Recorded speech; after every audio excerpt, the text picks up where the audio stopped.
இன்னைக்கு புதிய cricket ஸ்டேடியமான குவாலியரில் first T20 ஆட்டம் நம்ம இந்தியாவுக்கும் பங்களாதேஷ் அணிக்கும் இரவு 7 மணிக்கு நடக்க இருக்கு.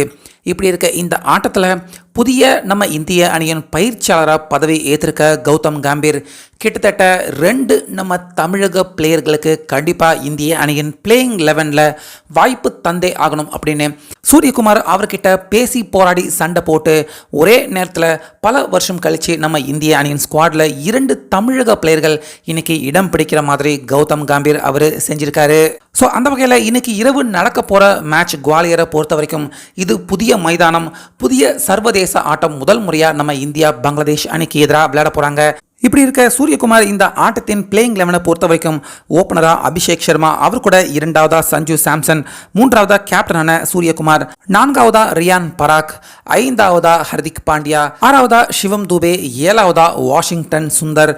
8வதா ரவி பிஷ்னாய், 9வது பிளேயரா ஹர்ஷ்தீப் சிங், 10வது பிளேயரா ஹர்ஷித் ராணா, கடைசி 11வது பிளேயரா அதிவேக பந்து போலரான மாயன்க் யாதவ். ஸோ இந்த பிளேயிங் 11 தான் சூரியகுமார் அவருடைய பிளேயிங் 11 தேர்வாக இருந்திருக்கு. ஆனால் கௌதம் கம்பீர் இந்த பிளேயிங் 11 ஸ்குவாடில் ரியான் பராக் அவருக்கு பதிலாக ரிங்கு சிங் அணியில் இடம் பெறணும் அப்படின்னும், அதே போல் ரவி பிஷ்னாய் அவருடைய இடத்துல மற்றொரு நம்ம தமிழக பிளேயராக கிட்டத்தட்ட 3 வருஷம் கழித்து இந்திய அணியின் ஸ்குவாடில் இடம் பிடிச்சிருக்க வருண் சக்கரவர்த்தி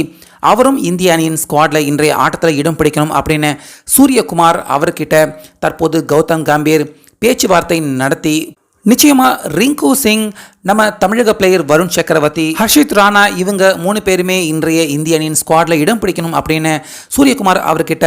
கௌதம் கம்பீர் வலியுறுத்தி இன்னைக்கு விளையாட போகிற பிளேயிங் 11 ஸ்குவாடில் இந்த மாற்றங்களை கௌதம் கம்பீர் அவர் எடுத்திருக்காரு அப்படின்னு தகவல் பார்த்தீங்கன்னா தற்போது தெரிய வந்திருக்கு. ஸோ இதை பார்க்குறப்ப கௌதம் கம்பீர் KKR அணியின் பிளேயர்களை நாசுக்கா நம்ம இந்திய அணியின் பிளேயிங் 11 ஸ்குவாடுக்கு உள்ள